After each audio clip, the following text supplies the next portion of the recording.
Via Justiça está de volta, discutindo hoje a repercussão da Constituição Estadual na consolidação democrática do país, 20 anos após a sua edição. Nossos convidados são o procurador Antônio Sérgio Toné, representante da Associação do Ministério Público de Minas Gerais, e o doutor Nelson Messias de Moraes, que é presidente da Associação dos Magistrados Mineiros. Doutor Nelson, o doutor Toné já falou que, na visão dele, os detalhes da Constituição não afetam o corpo dela, né, mas que haveria ainda algumas necessidades de avanços. Essa questão da federação brasileira, do excesso de centralismo que a gente vê no poder federal, o senhor acha que é um dos pontos que merece uma discussão maior da sociedade? É um ponto que merece uma discussão muito ampla, muito profunda, assim como se deu durante a elaboração da Constituição Mineira e da Constituição Federal. Nós vivemos uma federação vesga, em que os estados têm que ir de pires nas mãos, perante o governo federal, pedir favores.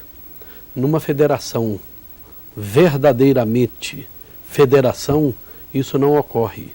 O poder central ele fica nos aspectos mais gerais da nação e transfere para os estados determinadas atividades de forma efetiva e deixando também nas mãos do Estado dos estados recursos para implementá-las.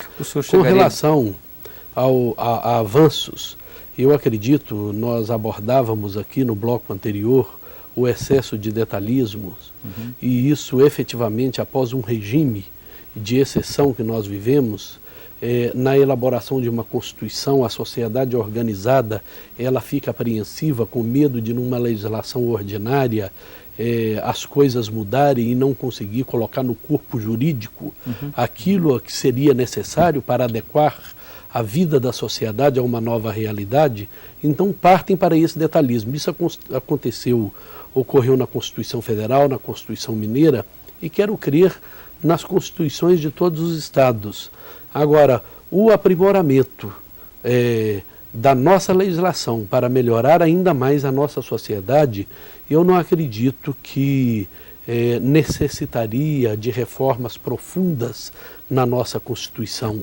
Acredito que com leis, com processos menos rígidos de elaboração, resolveriam os problemas. O senhor não partilha da tese que alguns defendem, então, de uma nova Constituinte, ainda que limitada?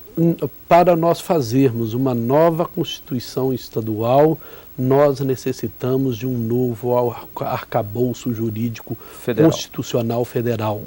Portanto, nós não temos como mudar esta situação sem atingirmos a Constituição Federal e cometermos inconstitucionalismos. Mas no plano federal também o senhor não defende, não advoga a tese de uma nova Constituinte? Olha, eu tenho muito medo de retrocessos, porque o momento era muito fértil para o debate, a sociedade estava mais organizada do que hoje, porque quando se vive um momento, como nós vivemos, de ditadura, de regime de exceção, a sociedade fica mais viva para o debate, infelizmente mais participativa. Hoje a nossa sociedade está um pouco morna para esse tipo de debate. Anestesiada, eu tenho muito medo de retrocessos. Doutor Toné, o senhor advogou a necessidade de alguns avanços, mas o senhor acha que seria o caso até de chegarmos a uma nova Constituinte nos planos federal e estadual? Uma nova Constituinte não, mas eu entendo que o problema do centralismo na federação somente será resolvido com uma reforma da Constituição, a reforma tributária. Hoje, a centralização da arrecadação nas mãos da União acaba afetando o dia a dia dos estados e dos municípios. No instante em que o governo federal resolveu fomentar a exportação, o que ele fez? Ele isentou totalmente a exportação, os produtos primários, terciários, semi-elaborados, quer dizer, todas as nossas riquezas, inclusive as riquezas primárias, vão para o exterior sem qualquer imposto. E esses impostos eram arrecadados pelos estados, através do ICMS. Então a União passou a fazer cortesia com chapéu alheio, deixando a mim os estados. Hoje, quando a União quer fomentar um setor da economia, ela reduz a alíquota do IPI, por exemplo, que é partilhado com os estados, com os municípios. Não reduz a alíquota das contribuições sociais, nas quais não há distribuição. E o controle econômico sobre os tributos acaba tendo uma repercussão forte no controle político também, na avaliação do senhor? Autonomia, independência sem recursos financeiros, como disse o colega, é uma independência capenga. Né? O que nós assistimos hoje é uma peregrinação de prefeitos e governadores em Brasília, a caça de recursos, mas isso somente será resolvido se houver uma reforma tributária séria. A reforma tributária antes da política, as duas juntas, na avaliação do senhor? Eu entendo que a reforma tributária é mais importante. Porque o que ocorre hoje? O cidadão, ele toma um copo de cerveja, ele consome um cigarro, ele compra um carro, ele compra 1 quilo de feijão, ele está pagando impostos, os impostos indiretos. A carga tributária indireta no Brasil hoje é uma das maiores do mundo. E o cidadão paga sem saber. Perfeito. Né? Uma reforma tributária séria é aquela que vai privilegiar os impostos diretos, em que o cidadão sabe o que está pagando. Doutor Nelson, nós estamos encerrando. A reforma tributária, na avaliação do senhor, é realmente mais importante do que a política, como advoga, ou tão importante? Ela recompõe a federação, efetivamente recompõe. Porque é necessário que se reveja a distribuição das receitas. Hoje há uma concentração exagerada no município onde o cidadão vive. Ele, às vezes, não tem condições de arcar com despesas essenciais para a vida daquela comunidade, como saúde, como educação.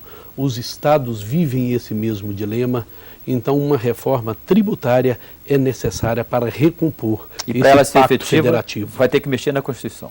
A reforma tributária ela é só feita na Constituição, através de PEC, Projeto de Emenda Constitucional. Não há necessidade de mexer naquele núcleo duro que representam os ganhos sociais. As chamadas cláusulas pétreas. Como os direitos sociais, direitos e garantias individuais. Esses não, esses aí nós temos que tomar cuidado para não sofrermos retrocessos. Doutor Nelson Messias de Moraes, muito obrigado pela sua presença aqui no Via Justiça. Eu é quem agradeço. Doutor Antônio Sérgio Tonel, muito obrigado pela sua participação. O Via Justiça de hoje termina aqui. Nosso programa é uma parceria da TV Assembleia com a Associação dos Magistrados Mineiros. Lembramos que a sua participação com críticas, perguntas e comentários será sempre bem-vinda. Você pode enviá-los para a nossa equipe de produção pelo telefone 31 3079 3453 ou pelos nossos 2 endereços eletrônicos, tv@almg.gov.br ou viajustiça@amarges.com.br. Até a próxima semana.